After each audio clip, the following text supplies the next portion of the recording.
ذرا ایک منظر کا تصور کریں، دو جڑواں بھائی ہیں، ایک زمین پر رہتا ہے اور دوسرا خلا میں سفر پر جاتا ہے۔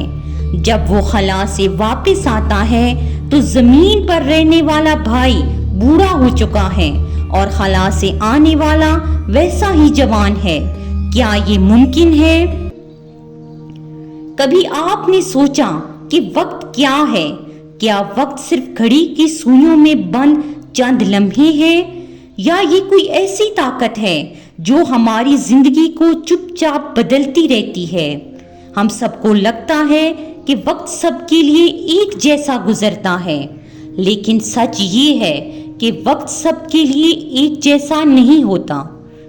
آج کی اس ویڈیو میں ہم جانیں گے وقت حقیقت میں کیا ہے، آئنسٹائن نے یہ نظریہ کیسے دریافت کیا، کون سے سائنسی تجربات اس بات کو ثابت کرتے ہیں، اور قرآن میں ہمیں وقت کے متعلق کیا حیرت انگیز باتیں ملتی ہیں۔ تو چلیں ایک ایسا سفر شروع کرتے ہیں جو وقت سے آگے لیکن حقیقت سے قریب ہے۔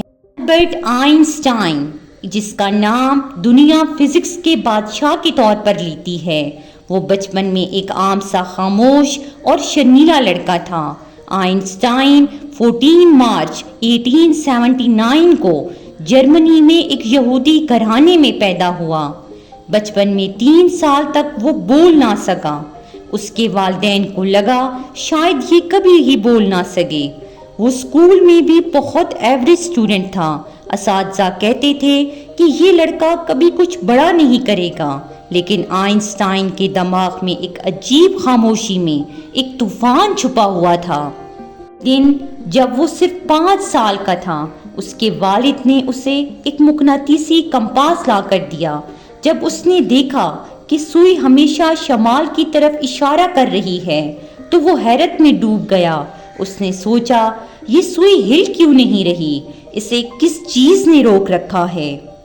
میگنیٹک کمپاس ایک سادہ آلہ ہے جو زمین کی میگنیٹک فیلڈ کی مدد سے سمت بتاتا ہے۔ اس میں ایک چھوٹی سوئی ہوتی ہے جو ہمیشہ شمال کی طرف اشارہ کر رہی ہوتی ہے۔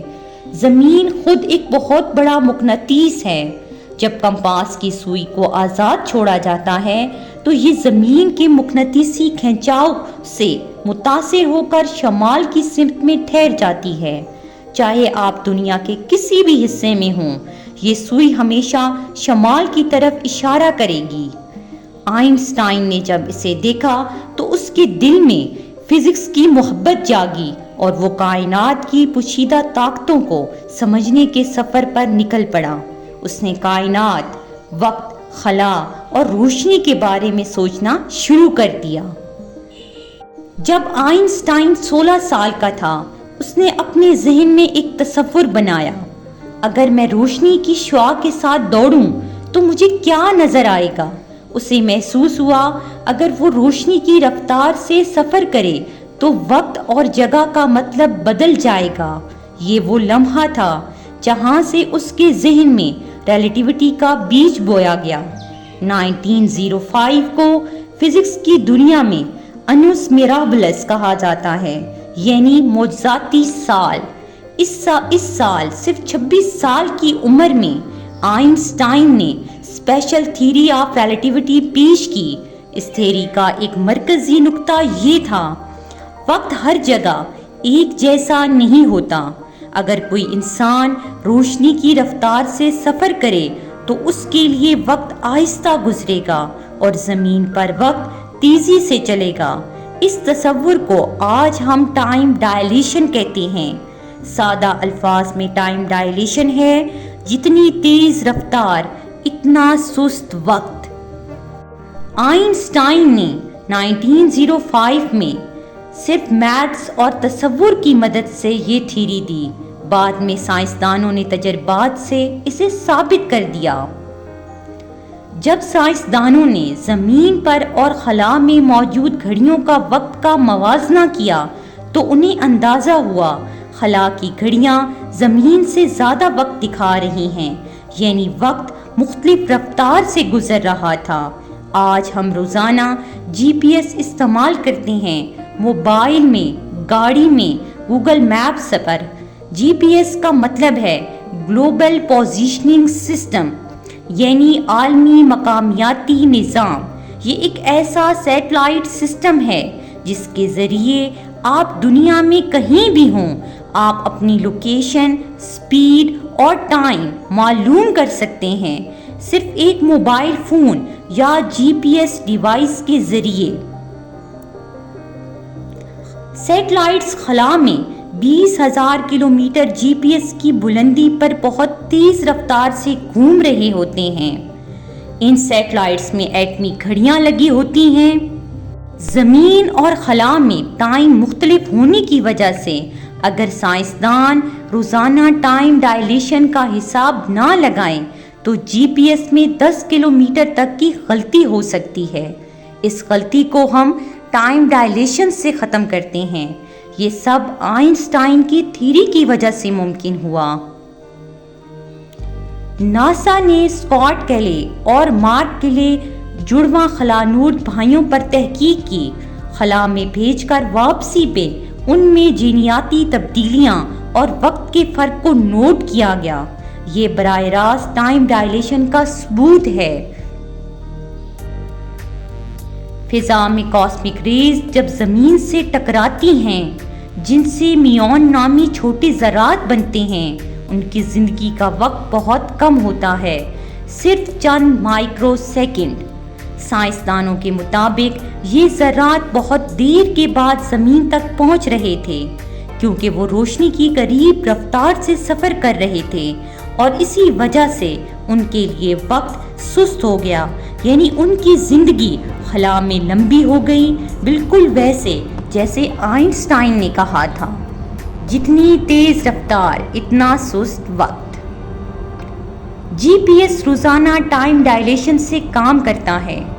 ٹوین ایکسپیریمنٹ بتاتا ہے ٹائم ڈائلیشن کی انسانوں پر اثرات ہیں۔ میون پارٹیکلز وقت کو آہستہ ہوتے دکھاتے ہیں۔ آج دنیا کی سائنس اور ٹیکنالوجی ٹائم ڈائلیشن کے نظریے پر ہی چل رہی ہے۔ قرآن نے یہ راز 1400 سال پہلے کھول دیا تھا۔ شب معراج، ہمارے نبی محمد صلی اللہ علیہ وسلم ایک ہی رات میں مکہ سے مسجد اقصیٰ، پھر 7 آسمانوں کی سیر، انبیاء سے ملاقات، جنت و دوزخ کا مشاہدہ، اور آخر میں اللہ تعالیٰ کی بارگاہ میں حاضری دے کر جب واپس آئیں تو بستر ابھی گرم تھا، دروازے کی زنجیر ہل رہی تھی۔ اگر آپ بھی اپنے دروازے سے نکلیں تو کچھ ہی سیکنڈ کے بعد دروازے کی زنجیر ہلتی ہے، پھر وہ رک جاتی ہے۔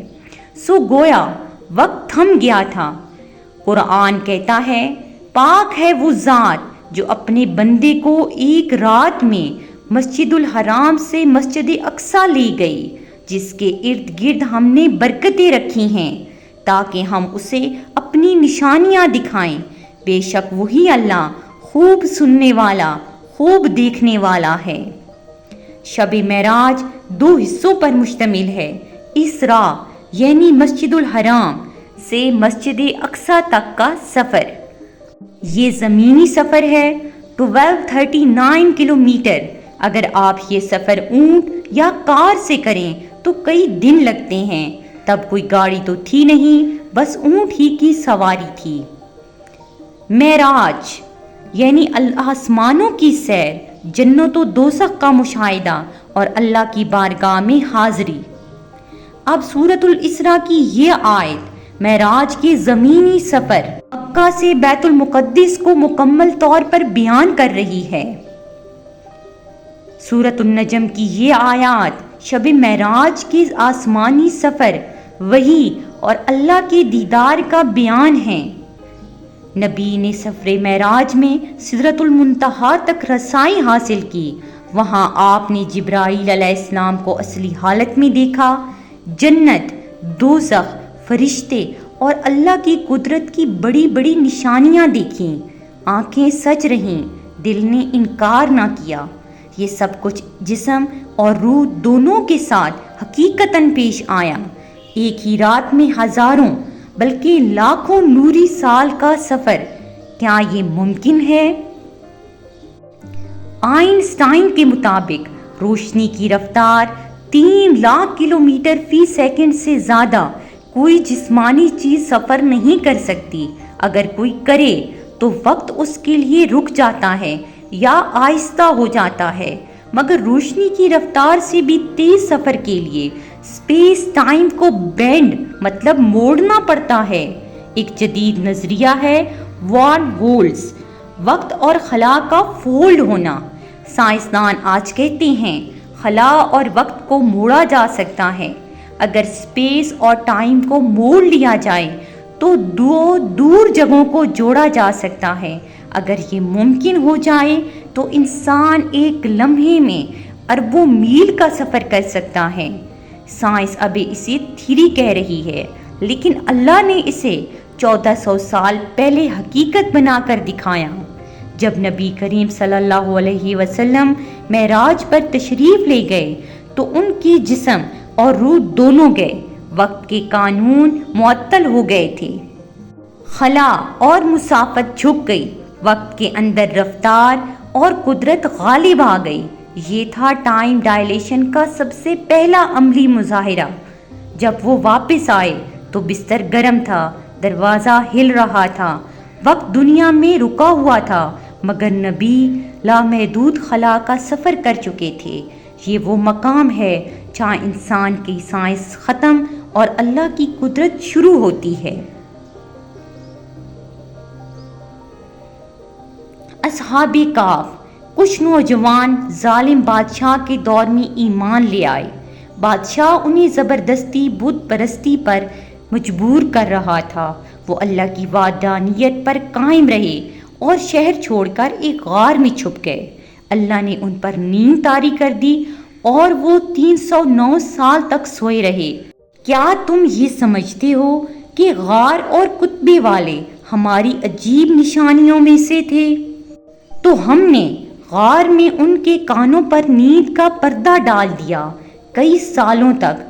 پھر ہم نے انہیں اٹھایا تاکہ معلوم کریں کہ ان میں سے کون زیادہ درست اندازہ لگاتا ہے کہ وہ کتنی دیر رہے۔ جب وہ اٹھے تو انہیں لگا وہ شاید 1 یا آدھا گھنٹہ سوئے ہوں گے، لیکن وہ 309 سال سوتے رہے۔ سائنس کہتی ہے انسان گہری نیند میں وقت کا اندازہ کھو دیتا ہے۔ اگر آپ 10 گھنٹے بھی سو لیں تو آپ کو لگتا ہے صرف تھوڑی دیر سوئے۔ یہی کچھ اصحاب کہف کے ساتھ ہوا، مگر 10 گھنٹے نہیں، 3 صدی کے لیے وہ سوئے رہے۔ اللہ جب وقت کو روک دے تو صدی بھی لمحہ لگتی ہے، اور یہ ہے ٹائم ڈائلیشن قرآن کی زبانی۔ ذرا سوچئے، نبی صلی اللہ علیہ وسلم چند لمحوں میں آسمانوں کی سیر کر آئے اور بستر گرم تھا۔ اصحاب کہف 309 سال غار میں سوتے رہے، مگر سمجھے آدھا دن۔ اور آج سائنس یہی کہہ رہی ہے، وقت ایک مسلسل بہاؤ نہیں، بلکہ رفتار، کشش اور حالات کے مطابق کچھ بھی ہو سکتا ہے اور رک بھی سکتا ہے۔ کیا قرآن ہمیں وہ حقیقت بتا چکا جو آج سائنس دھیرے دھیرے سمجھ رہی ہے؟ کیا ایمان اور عقل ایک دوسرے کے خلاف ہیں، یا دراصل وہ ایک ہی منزل کے 2 راستے ہیں؟ سائنس نے یہ مانا ہے ٹائم ڈائلیشن ایک حقیقت ہے۔ روشنی کی رفتار پر وقت تھم جاتا ہے۔ شدید کشش ثقل وقت کو آہستہ کر دیتی ہے۔ انسان کا وقت کا شعور نیند، موت یا رفتار سے بدل جاتا ہے۔ اور قرآن نے بھی یہی فرمایا ہے، اللہ کے نزدیک ایک دن تمہارے شمار کے 1000 سال کے برابر ہے۔ کیا یہ ٹائم ڈائلیشن نہیں؟ کیا یہ ریلیٹیوٹی نہیں؟ کیا یہ وہی بات نہیں جس پر دنیا کے سائنسدان آج حیران ہیں؟ سائنس دیر سے پہنچتی ہے، قرآن پہلے ہی نشانیاں دے چکا ہوتا ہے۔